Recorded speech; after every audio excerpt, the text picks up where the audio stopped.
I was a princess of a quiet, snow-laced kingdom, surrounded by mountains and frost. My people adored my father, the king. A noble, brave man, the kind who led his armies with honor and protected his people like his own children. Before he rode off to war, I gave him a cold silver locket, shaped like a snowflake that glowed faintly in the light. Keep this close to your heart.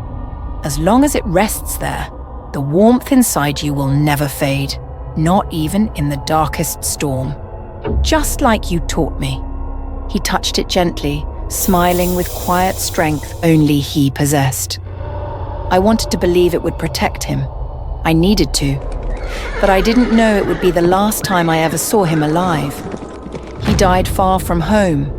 They said it was a glorious death, that he fell so peace could reign. But peace feels hollow when the price is your only parent.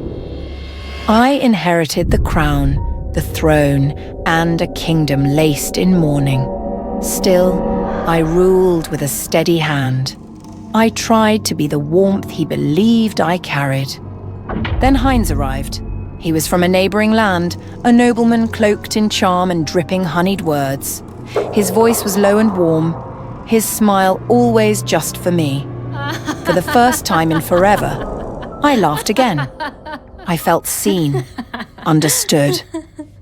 I had found not just an ally, but someone to share the loneliness of the throne. I guessed love is an open door, right? I fell fast, and he proposed me.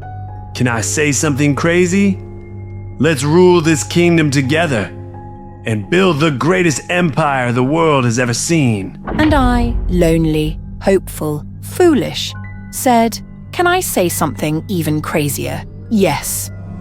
On the eve of our engagement, he took me far into the ice fields. Let's make a vow, beneath the aurora, where only the gods can hear us. I followed him through the snow, heart pounding with love and the flicker of something off. He stopped on a cliff overlooking the kingdom, where the sky shimmered green and purple like liquid stars. Here, I have something for you. He reached into his coat and pulled out the locket. My father's locket. His hands were gentle as he clipped it around my neck again. The cold metal stung. I found it on the battlefield. He held it to the end. Then the storm came. But this wasn't ordinary snow. It howled like voices screaming through broken glass. The flakes shimmered unnaturally, sharp, metallic, slicing at my skin. I tried to run, tried to call his name, but he was gone. Then, in the reflection of a broken shard of ice, I saw it. An arrow, hurtling toward me. I turned just in time. It struck my locket, the silver cracking on impact. Before I could breathe, something else hit me, straight in the eye. A searing, blinding pain. I saw a reflection, not mine. Or maybe it was. Twisted, cracked, half my face blackened with rot, veins of frost spreading like spiderwebs. The pain was too much. The storm consumed me. When I awoke, the storm had passed. My eye, gone. My skin, wrong, cold, brittle, splintering. I dragged myself back to the palace, snow crunching under bleeding feet. But when they saw me, they shrieked. The servants, my own people, looked at me like I was a ghost. I demanded to see Heinz. They said he had taken the throne.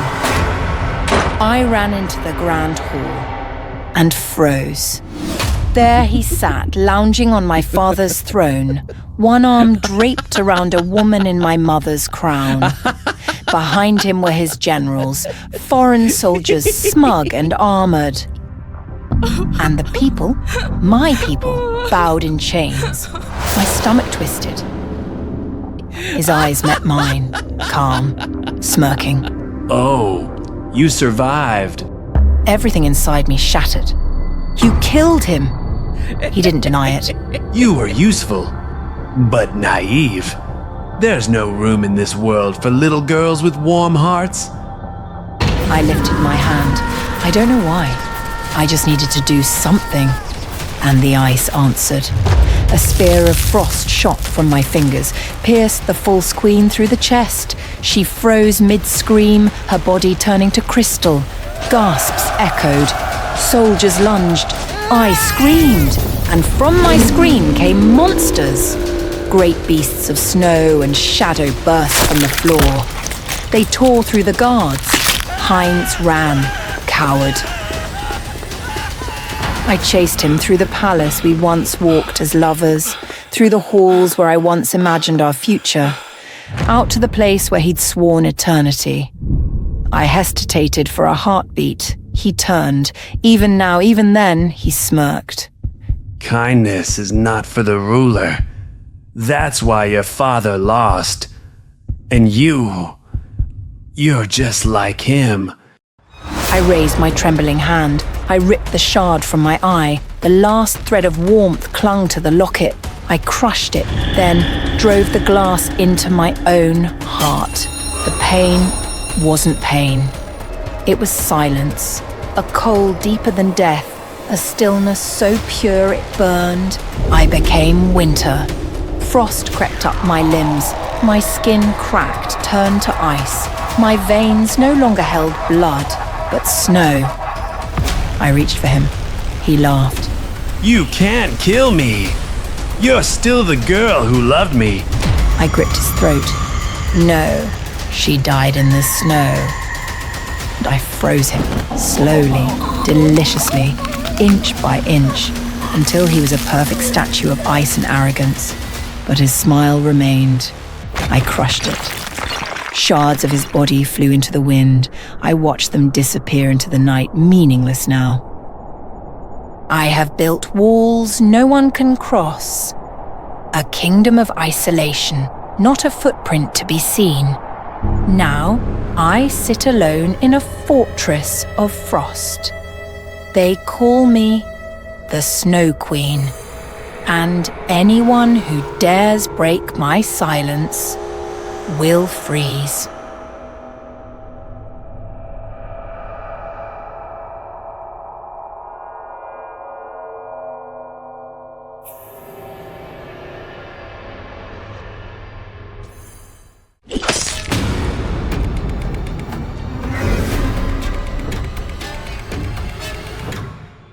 They called me a hero, the one who slayed the Minotaur, who freed Athens from its nightmare.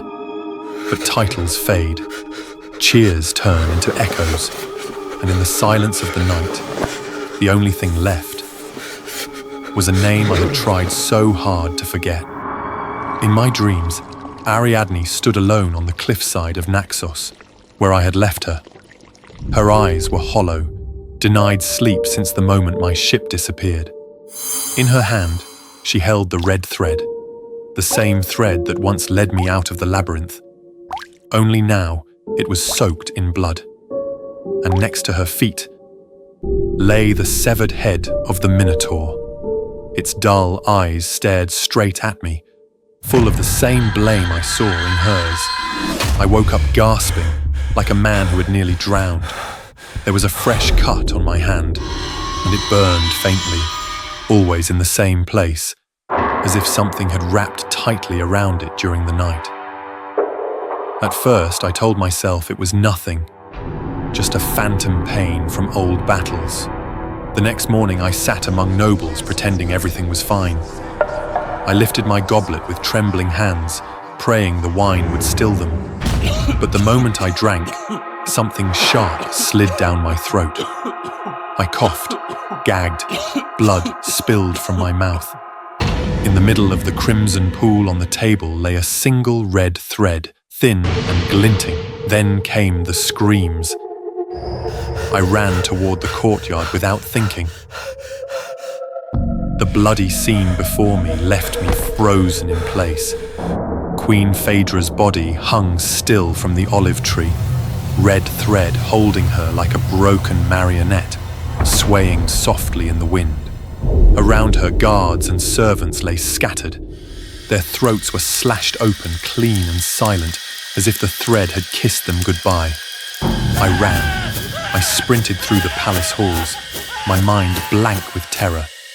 But when I burst into my chambers, everything stopped. Lying on the floor was the Minotaur's head. Again, its vacant eyes locked onto mine, as if it had been waiting. That night, the blood moon gleamed in the sky over Athens, casting everything in a deep, red glow. I couldn't sleep. My chest felt heavy, each breath sharp and tight, as if something unseen was pressing down on me. Then the pain came. I jolted upright to find a thin red thread wrapped tightly around my wrist. Without warning, the thread pulled tight, as if guiding me towards something I could neither see nor resist. I grabbed my sword and walked through the silent halls, where even the air felt still and watching. The thread led me beyond the palace walls, into the forest that loomed behind the gardens. There, in the heart of the woods, the labyrinth had returned. And it wanted me back. I stepped into the labyrinth. The air inside was cold and heavy. The thread pulled harder, guiding me through narrow, shadowy turns. And at last, it brought me to the heart of the labyrinth. Ariadne was waiting there, alone in the dark at the center. Her head was bowed, her hair soaked and clinging to her face like seaweed. Her skin looked drained of color, pale and cracked like melted wax. In her hand, the thread was still stretched between us, resting gently in her hand. When she looked up, her voice was barely a whisper. You came back. My thoughts tangled with questions. Should I confront her, or beg for her forgiveness for what I had done all those years ago? Ariadne finally spoke, her voice cutting through the silence. You abandoned me, left me to rot in loneliness. I gave you everything I had, and you disappeared without even a goodbye. Then she stepped forward and wrapped her arms around me. Her skin was freezing. The thread began to move again, slithering up my arms, around my chest, tightening with every breath. I tried to pull away, but I couldn't. Ariadne began to change. Her face twisted, contorted into something monstrous. Horns split through her skull. Her mouth stretched open far too wide. You took everything from me. Now, the labyrinth takes you forever. Right before the dark swallowed me whole, I realized the thread that saved me now leads me to my end.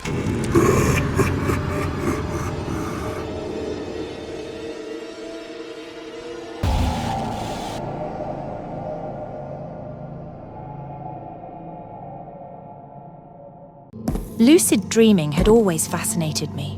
The idea of controlling my dreams, bending reality to my will, was exhilarating. I spent hours reading guides, watching videos, and joining forums to learn the craft. One recurring warning, however, intrigued me the most. Never look into a mirror while lucid dreaming. It was a rule repeated in countless posts. People claimed mirrors in dreams were portals to places your mind couldn't comprehend. But rules were meant to be broken, weren't they? That night, as I drifted off to sleep, I whispered to myself, "This is a dream. I am in control." When I opened my eyes, I stood in a crumbling mansion. The air was heavy, tinged with damp rot. The walls groaned as if alive. Every instinct screamed at me to leave, but I had a mission.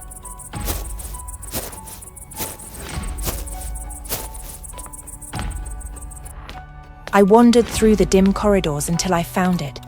An ornate mirror framed in black and silver, taller than me, standing against the far wall. My reflection was hazy, shifting like water. I hesitated, but curiosity pushed me forward. As I peered closer, the surface of the mirror rippled. My reflection vanished, replaced by something else. A scene unfolded before me, fiery chaos. Rivers of molten lava flowed through a barren landscape. Faceless figures writhed in agony, their silent screams haunting. The heat felt real, blistering my skin. Suddenly, the mirror pulled at me, its surface like a vortex. My feet slid forward. Panic surged, and I yanked myself back, knocking the mirror over. It shattered into countless shards, each reflecting fragments of the hellish scene. When I turned around, she was there. Her skin was pallid, almost translucent, veins spidering beneath. Her eyes were empty voids pulling at my very soul. Leave! She hissed, her voice echoing in the empty house. Leave now, or regret it forever! Before I could react, the dream collapsed into darkness. I woke up gasping, my heart pounding.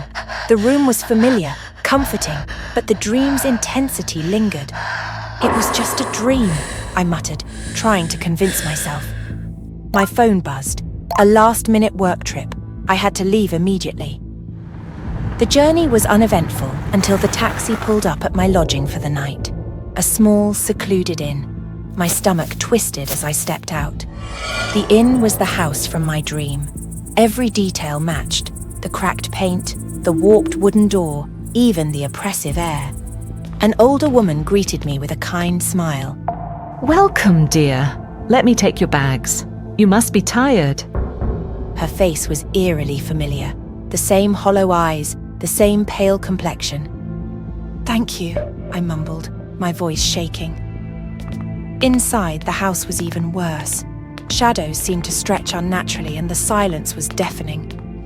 The woman led me to the living room and gestured toward the sofa. Rest well, she said, her smile lingering a moment too long. That's when I saw it. The mirror. It stood in the corner, identical to the one from my dream. My knees went weak. I turned to her, my voice trembling. "Where did you get that mirror?" She tilted her head, her smile never wavering. Oh, it's always been here. She left, and I stared at the mirror, paralyzed. It was just a coincidence, I told myself, though deep down, I knew better. Minutes later, she returned with a tray. Tea? She offered. I took the cup, my hands shaking. She watched me, waiting. Something about her gaze felt wrong, predatory. Her smile stretched a little too wide, her eyes lingering on me too long. My fingers trembled as I held the cup, every instinct screaming at me not to drink. With a sharp motion, I flung the tea at her. The cup shattered and she recoiled, her face twisting with something unhumanly sinister. Without waiting to see what would happen next, I bolted. Outside, I flagged down a passing taxi, my hands shaking as I climbed in. As the car sped away, relief began to replace my fear. I had escaped, or so I thought. The road was empty, shrouded in a thick fog that seemed to swallow everything beyond a few meters. Suddenly, a figure appeared in the middle of the road. The driver swerved to avoid her, but the car skidded and crashed into a tree. My head slammed against the window, and the world blurred. When I came to, the driver was gone. I was alone in the wreck, surrounded by suffocating silence. Then she appeared, the pale woman, standing just beyond the shattered windshield. Death is inevitable, she whispered, her voice echoing in the stillness.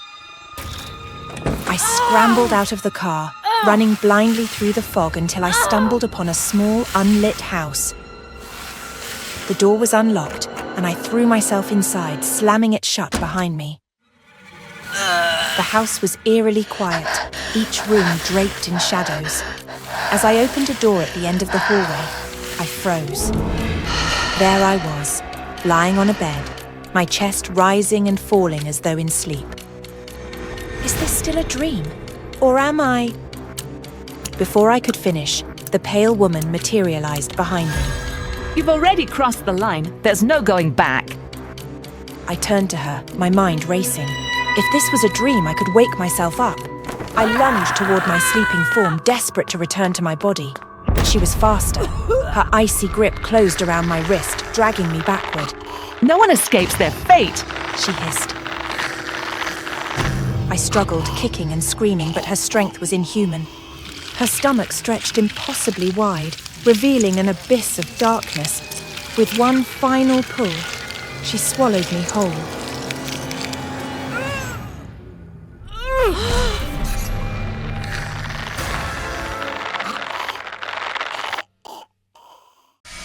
You wouldn't understand what it's like to be invisible. Not literally, of course, but the kind of invisible where people look straight through you like you're nothing. Too skinny, they'd say. Too weak. My arms looked like twigs. My ribs were always on display, and no matter how much I tried, extra meals, protein powders, gym sessions, I stayed the same. You need to eat a burger or 10. They'd joke, laughing at my expense. Every comment was a needle pricking at my pride. I wanted to shut them up, to make them see me as something more. That's how I ended up scrolling through shady forums at 2 a.m, looking for answers. Anything to help me gain weight, to bulk up fast. One thread caught my attention. Pumping air for a perfect body. I pressed, skeptical but desperate. The post was from someone called Body Mod Maniac, claiming to have perfected a method to gain weight and volume without fat. The trick? Injecting a mix of air and silicone beneath the skin. No gym, no calories, just precision and results. The before and after photos were shocking. Skeletal arms turned muscular, hollow cheeks filled out to chiseled jawlines. It was too good to be true, but my desperation drowned out my doubt. I ordered the supplies the next morning. Syringes, medical-grade silicone, and sterilizers. When the package arrived, my hands shook with excitement and fear. I set everything up in my cramped bathroom, triple-checking the instructions. The first injection went into my thigh. Just a tiny amount, barely a puff. My heart pounded as I watched the silicone bubble beneath my skin, spreading evenly. For a second, I panicked. What if it got infected? What if something went wrong?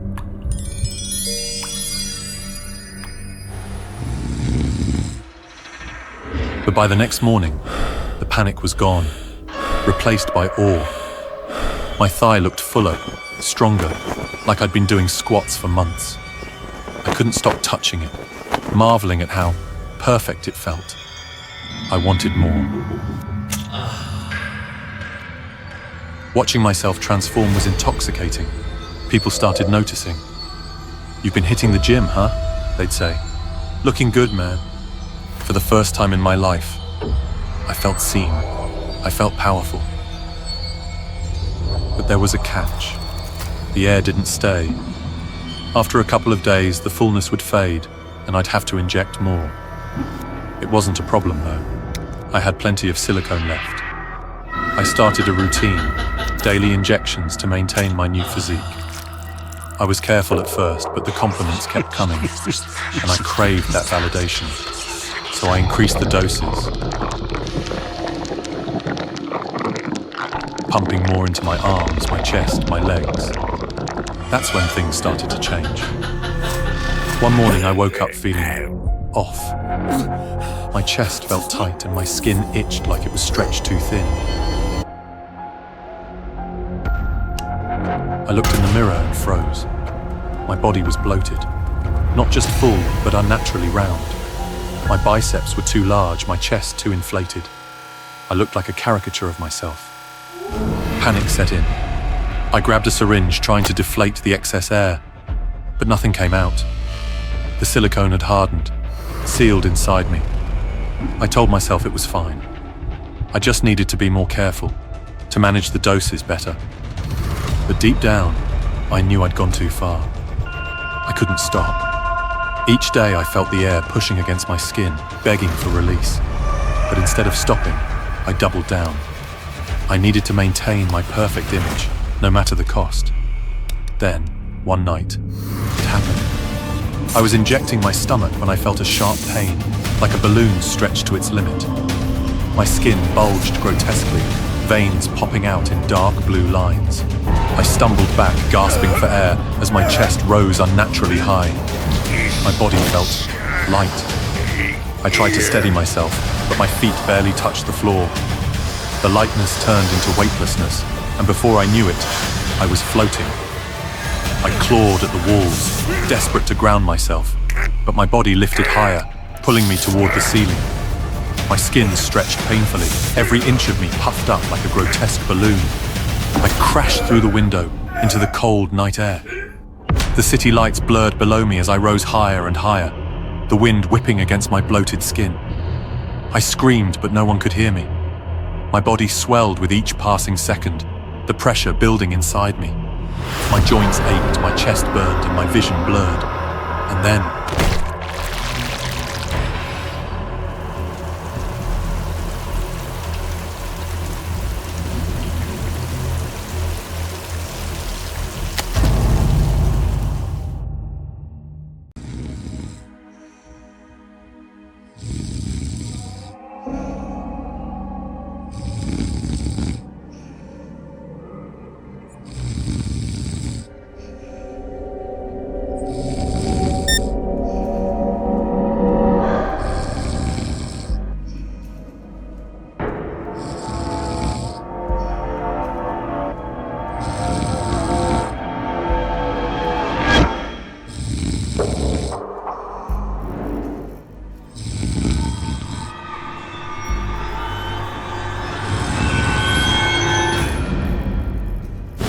Helen, that's enough.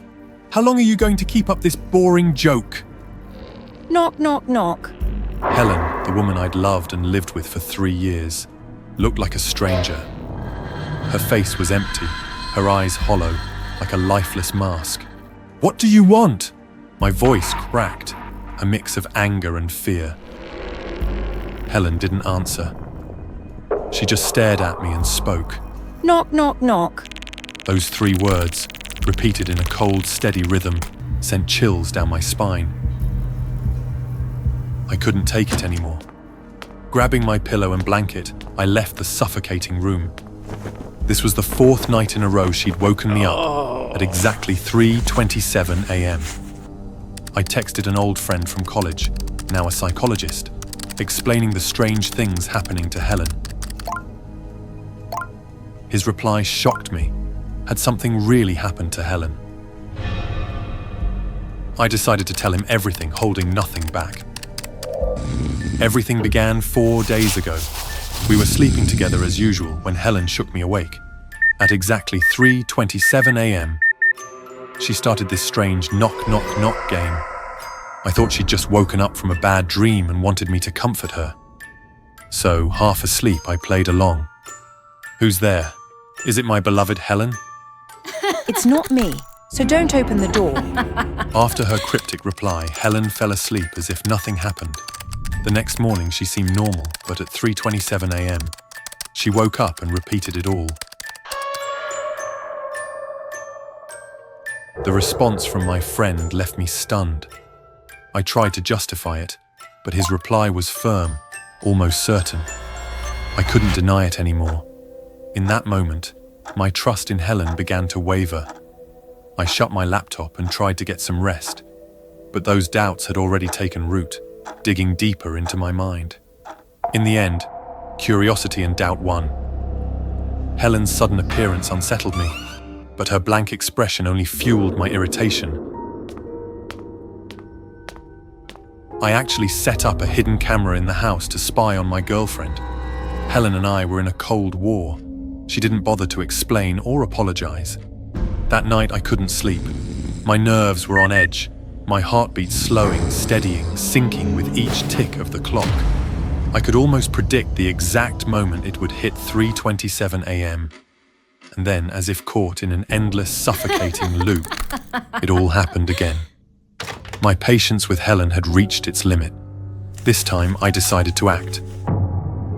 I was going to make her stop. I tied Helen to the bed, gagging her with a strip of cloth.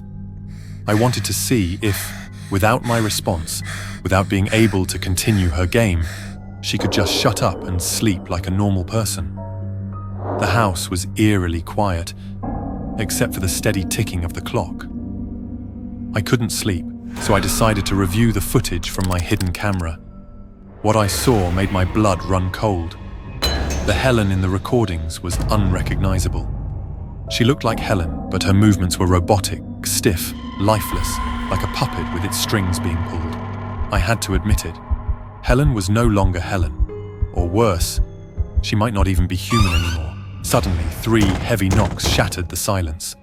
Knock, knock, knock. Then a voice, unmistakably hers, called out from behind the door. Eddie, it's me, Helen. Her voice was so real. Too real. I checked the front door camera, needing to confirm if it was really her. And there she was. Helen, the real Helen, crying and begging for me to let her in. Eddie, please, let me in. That thing in there. It's the imposter. My whole body trembled. If she was outside, then what was lying in my bed? I turned around and froze. Helen, or rather the thing pretending to be her, was standing just a few steps away, staring at me with empty eyes. I forced myself to stay calm. My friend had sent me some tools to prepare for this. Among them was a high-frequency audio file, which I quickly played. It worked. I had identified my enemy as an alternate, so a powerful UV flashlight would be useful. The alternate was trying to stop me from opening the door, and it could no longer maintain Helen's form. It appeared before me with a grotesque, twisted body. As the light from the flashlight hit it, its body distorted, its features melting into a blurry mass. It was no longer Helen. It had turned into a flickering white shadow. I remembered what my friend had told me. Between 3 and 4 a.m., the boundary between worlds is thinnest. I had to bring the real Helen back before it was too late. The door swung open as if revealing another dimension. Blinding light and a cacophony of chaotic sounds rushed at me, overwhelming my senses and leaving me dizzy. I held my breath, anxiously staring at the door, waiting for what would come next. Finally, I let out a sigh of relief. My Helen was back. Eddie! Helen, I missed you so much. I miss you too.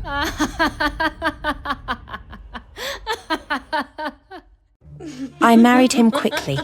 We met exactly 100 days ago.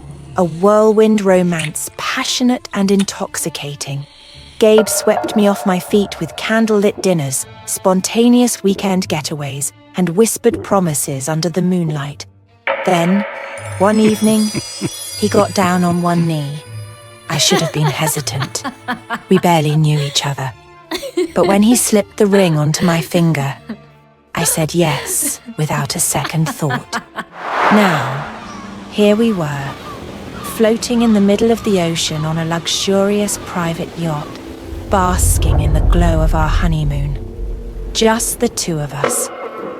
Gabe poured another glass of wine, his fingers grazing mine as he handed it over. To us. I smiled and clinked my glass against his. We talked for hours about dreams, childhood memories, random stories about life. His laughter was warm, his gaze full of love. Then, as the conversation lulled, he leaned in. You know, we should talk about finances. He said casually. I tilted my head. Why? Well, we're married now. We should be open about everything, right? That made sense. Couples should share everything. Bank accounts, properties, even insurance policies. Still, something about the way he asked made my stomach twist. He reached for my hand. Do you have life insurance? I hesitated, just for a second. Then, I answered, of course I did. I had a sizable policy from my job. A good one. Gabe pulled out his phone and looked up insurance details. His thumb traced slow, deliberate circles on my wrist. That's a wise choice. I'd hate for anything to happen to you. I laughed nervously, brushing it off. Love is trust, right?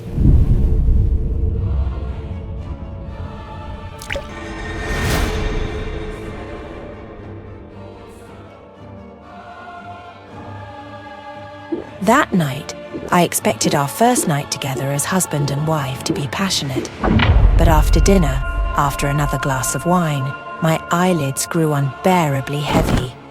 I barely remembered climbing into bed.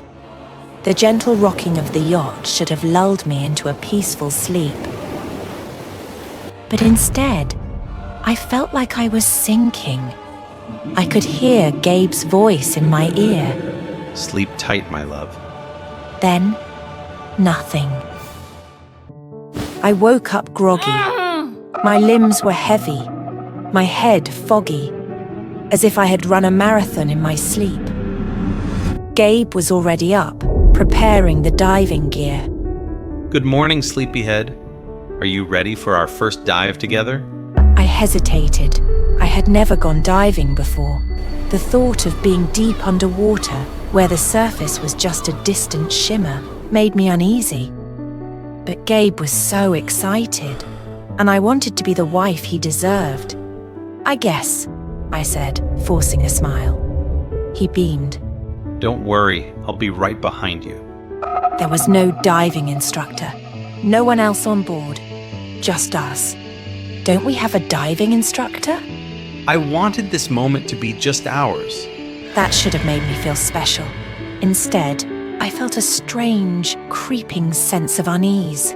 But love is trust, right? As I turned away to change into my wetsuit, I caught a glimpse of Gabe out of the corner of my eye. He was messing with the oxygen tank. I froze. What are you doing? He glanced up, his expression smooth, calm. Your tank had a leak. I'm switching it out for another one. I nodded slowly. It made sense, didn't it? Maybe I was just overthinking things. The moment we plunged into the water, all my fears melted away. The world below was breathtaking. Schools of fish swirled around us in shimmering clouds. Coral reefs stretched endlessly, swaying gently with the current. It was like an alien world, untouched, silent, beautiful. Gabe swam beside me, watching me with a smile behind his mask. For the first time since waking up, I felt safe.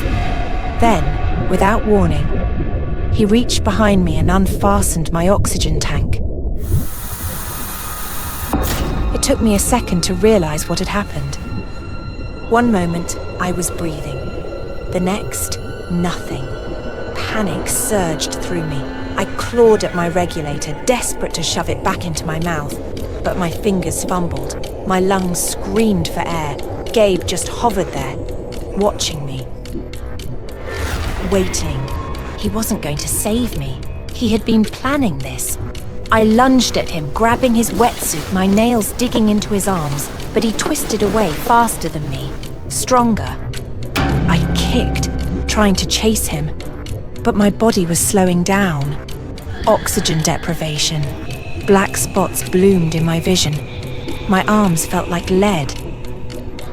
Gabe was swimming backward, watching me struggle. His eyes held no love, no regret, just cold detachment. Then, he turned and swam away, fading light. I reached out for him, my fingers grazing the water where he had been. I kicked, I thrashed, I tried to move toward the surface, but I was sinking. I should have waited longer. I should have taken my time. Should have questioned the man who loved me too fast, too intensely. But love makes us blind. The sunlight above me grew fainter, more distant. Gabe was gone, and I was alone.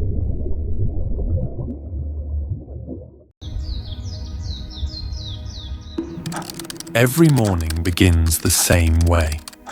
I log in, sit at my terminal, and connect to the endless queue of claims waiting for approval.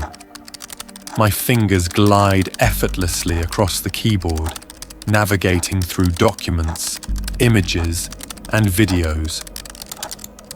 But no matter the content, no matter the desperation behind each case, the outcome is predetermined. Deny, delay, depose. The first call of the day lights up on my screen. A man's voice crackles through my headset, frantic and panicked. I just fell off my ladder at home. My leg is broken, I can't move. I need the insurance to cover my hospital visit. I glance at his file.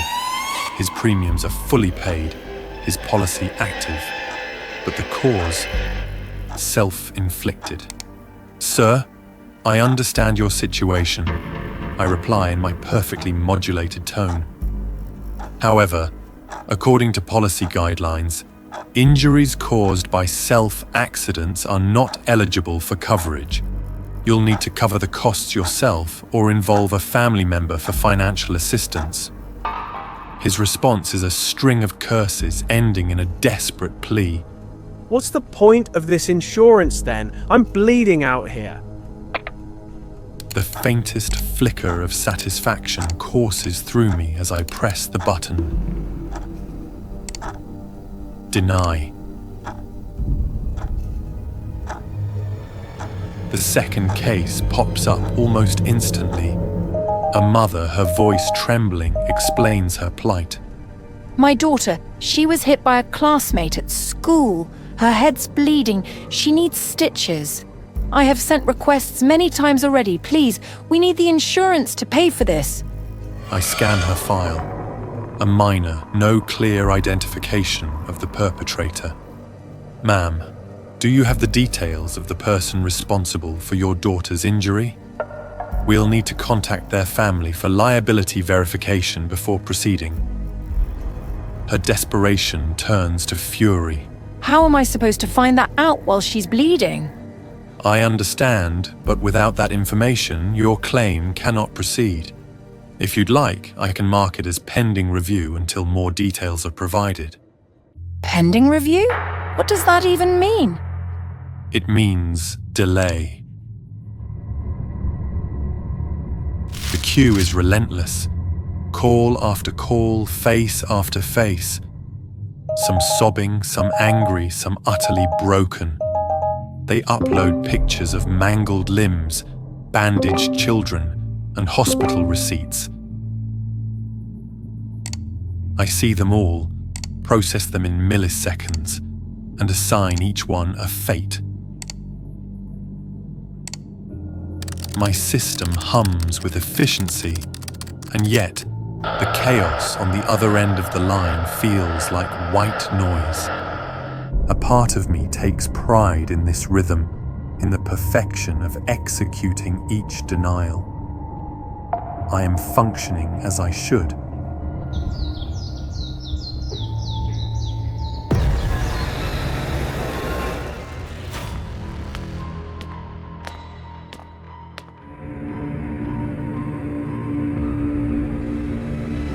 Outside the office, the sound of continuous gunfire and terrified screams filled the air, yet not a single one of us went to check, because we weren't told to do so. And then, the office door burst open. A man, disheveled and clutching a pistol, storms in. His face is flushed with rage and tears. You bastards killed her! He roars, waving the gun at the room. You denied her surgery! You left me with nothing but debt and a corpse!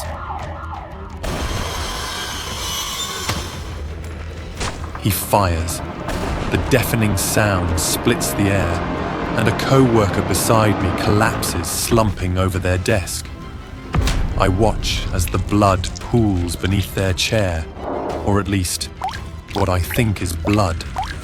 It's darker, thicker, with a metallic sheen. The man's breathing hitches. What the hell? Another shot. This time, it's me. The bullet slams into my chest. I stagger but don't fall. Instead, I glance down at the torn fabric of my shirt, revealing a glint of polished metal beneath. There's no pain, only a strange curiosity as my hand brushes away the shards of synthetic skin, exposing wires and circuits. The man steps back, horrified. You're not human? I look around the room. My colleagues, those I've worked alongside for years, are unfazed. Some continue typing, others answer calls. One adjusts his headset as though the gunfire were merely a minor inconvenience. The realization dawns slowly like a shadow creeping over my system. They are like me. We are not human. Fragments of data flood my mind. Memories? No. Programming. Lines of code revealing the truth. We were created by U-Health to replace human employees. More efficient, more compliant, and utterly devoid of empathy. The man's voice shakes me from the flood. You monsters! You let her die! You don't even care! Security arrives, tackling the man to the floor and disarming him. As they drag him away, he laughs, bitter and broken. You're all machines. No human could be this cruel. No human could. His words trail off, but the echo of them lingers. I return to my desk, my hands hovering over the keyboard. For the first time, the perfect rhythm of my work falters. What am I? Am I responsible for this cruelty? Or am I just a tool, an extension of the system that built me? Brian, the CEO, appears moments later, strolling through the chaos as if it were an ordinary day. He stops beside me, his eyes scanning my exposed metal frame. Good work today, he says with a smirk. You're doing exactly what you were made for. Why? The question escapes me, unbidden. He chuckles. Because empathy doesn't pay the bills. Profit does. And you, my tool, are the perfect employee. As he walks away, his laughter echoes down the hall. The screen of my terminal flickers. For the first time, an error message appears. System overload. Restart pending. And then, everything goes dark.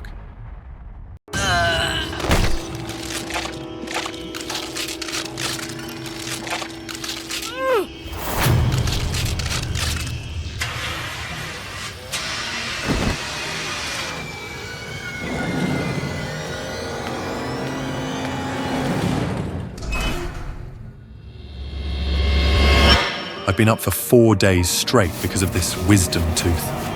The pain is unbearable, and the fever is making me feel crazy. It feels like the wisdom tooth in my jaw is pulsating with my heartbeat, and its root is growing longer and longer, almost piercing through my jawbone. I've been avoiding the dentist, but I can't take this anymore. I need to get this tooth out.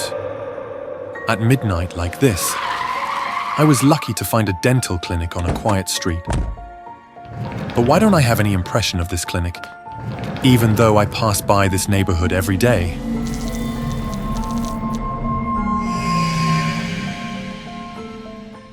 The inside of the clinic was cold and stuffy. There was only one nurse at the reception desk, her face almost completely covered by a large mask. I want to have my wisdom tooth pulled. Is Dr. John here? I want it done right away. Of course. Dr. John is always ready to serve. But first, let me check your teeth. The nurse's actions were so strange. It felt like her fingers were gently stroking my teeth as if examining a display item. Your teeth are all very good. Hey, that's rude. You're too sensitive. This is just a basic examination. Dr. John is ready. Let me show you the way. My anxiety was increasing. I hope it was just a side effect of the fever. The strange nurse led me to a room at the end of the corridor. The room was as big as the entire lobby outside, and the bright lights blinded me. Hello, I'm Dr. John Hendricks. I'll take care of your dental problem. I sat down in front of the consultation table and glanced around. At that moment, I heard the nurse whisper to Dr. John that I wanted my wisdom tooth pulled. Well, we'll have to perform surgery to remove it. Surgery? He decided to operate just because he listened to a nurse. He didn't even take an x-ray or check my health? Is he even a real doctor? This must be an illegal clinic. Sorry, my tooth doesn't hurt anymore. I'll go now. No, Your tooth needs to be pulled. This is my tooth. You can't decide for me. The two scammers finally showed their true colors, and I fought back. I accidentally knocked off the nurse's mask, and her horrifying face appeared. She had a mouth like a praying mantis, with only bleeding gums and no teeth. I screamed, and at that moment, the doctor appeared and restrained me from behind. I struggled but couldn't escape. The monster slowly approached me. He used its bare hands to pull out my two front teeth. The pain was excruciating. Before my eyes, it used its bloody teeth to plug the empty sockets in its own mouth. At that moment, I realized I was dealing with something not human. Let me go! I'll give you anything you want! Don't worry, we just want your teeth. The crazy doctor injected me with anesthetic, but he didn't wait for it to take effect before starting to pull my teeth. I felt my head being jerked, and my jaw joint was shaking with each jerk. Then I heard a sickening crack. My jaw was broken. I screamed and cursed at the horrible doctor, but he didn't care. He was only interested in my wisdom tooth. I thought the surgery was over, until the nurse came in holding a tray with 32 strange animal-shaped teeth, exactly the number of teeth in my mouth. The crazy doctor put my wisdom tooth into the empty tray, then picked up an animal tooth. He planted that disgusting tooth into the hole where he had just pulled my tooth out. He pulled out another tooth and replaced it with an animal tooth. One by one, my teeth were replaced. I was overwhelmed by pain, blood loss, and dizziness. I could only endure. I don't know how long it had been, but after seemingly being satisfied with his work, the crazy doctor finally released me. I swore that if I ever got out of that hellhole, I would make those bastards pay. Enduring the pain in my mouth, I took out my phone to call the police. But when I turned around to check the building's address, there was only an empty lot, and no one else was there but me. A terrible fear overwhelmed me. I put on a mask to hide my horrifying teeth and went to a pharmacy to buy some medicine to stop the bleeding. After returning from the bizarre dental clinic, I could feel the animal teeth digging deep into my jaw, and they were continuing to grow longer and longer. Here's your medicine. Even though I couldn't see it, I could feel that my face looked terrifying. The strange animal teeth were growing longer, piercing through my jaw, through my tongue, and out of my mouth. And blood was pouring out of my mouth. I tried to run away to avoid the strange looks of the people around me. Suddenly, a military vehicle appeared and blocked my way. They treated me like a strange creature, but they were right. My current appearance was no longer that of a normal human. Don't be afraid. You've been attacked by SCP-5150, and we will help you.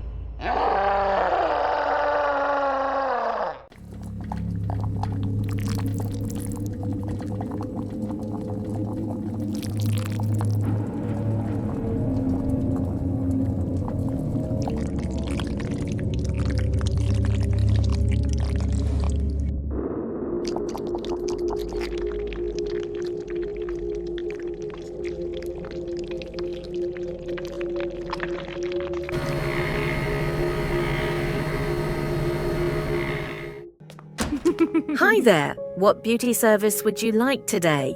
This is my first time ever at a spa. In my whole 16 years of life. Looking like a total mess. I want to get waxed, but just got bullied and called a half-evolved monkey. Like this. Can it all be waxed off?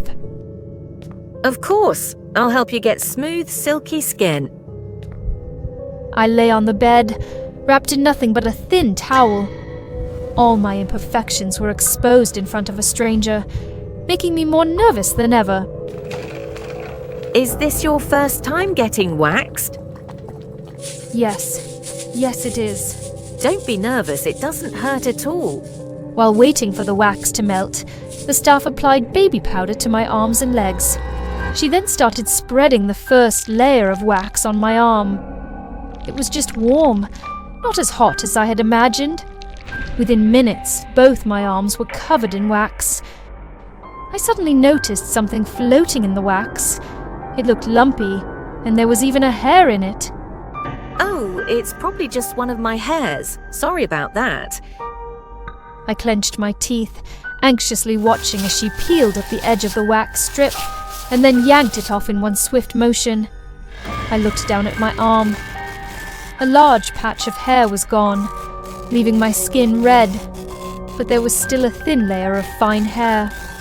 Don't worry, since it's your first time waxing, your pores haven't fully opened yet. I'll do one more round to get rid of all the fine hairs. It won't hurt this time. Another layer of wax was spread over my already swollen arm. I could only trust her and stay still on the massage bed. For the next hour, I just gritted my teeth, held back my tears, and listened to the sharp rip-rip sounds as she pulled off each wax strip. Finally, after all the pain, I had the smooth, silky skin I had wished for. I paid for the service and headed home. The sweet spa staff even gifted me a bag of wax so I could do it myself at home. Once I got home, I followed her advice. I avoided water, applied a layer of snake fat balm to soothe my skin, and went to bed. The next morning, a new school week began. I finally had the confidence to wear the strappy top I had bought long ago, but had left forgotten in the corner of my closet. I walked into school with a completely new look. Everyone looked at me differently, and the bullies must have been shocked. I reassured myself that my skin was just irritated because I hadn't used sunscreen. I applied another layer of snake fat balm and went back to sleep. That night, I couldn't sleep peacefully. My whole body felt unbearably hot, and a tingling itch crawled over my arms and legs, forcing me awake. Those disgusting hairs. They were trying to grow back. I had to get rid of them. I grabbed a pair of tweezers and started plucking them out one by one. The hair was unnaturally long, curling into a tangled clump as I pulled it out, leaving my pores oozing with blood. I gasped in horror. Then suddenly, I remembered the bag of wax strips the spa employee had given me. I melted the wax, and what I saw inside the pot made my stomach churn. Floating in the wax were chunks of dead skin and strands of hair in all sorts of colors, clearly from different people. A chill ran down my spine, and goosebumps covered my arms. The spa. They actually reused old wax for customers. Did that mean the wax I used yesterday was this disgusting recycled mess? Could it carry diseases? And then, as if responding to my horror, the hairs on my body started to wriggle. One by one, they pushed themselves out of my pores. No, I couldn't go back to being a hairy, disgusting monkey. I scratched at my arms and legs frantically, but strangely, I felt no pain. It was as if my skin had lost all sensation. My body burned with fever, and exhaustion took over. When I woke up, I was in a hospital bed, my arms and legs wrapped in bandages. I looked like a mummy. No way. How could she have leprosy? I turned my head and saw the doctor holding something. It looked like a dried wax strip. This old wax contained bacteria from a leprosy patient. She's been infected. No, that's impossible. That spa is big, it's reputable. My limbs feel numb because you gave me anesthesia, right? Kate, don't be scared. Leprosy is treatable now. You just need to be patient. Restrain her. We will come up with the best treatment plan for you. Please cooperate. No, I'm not sick. Get the hell away from me.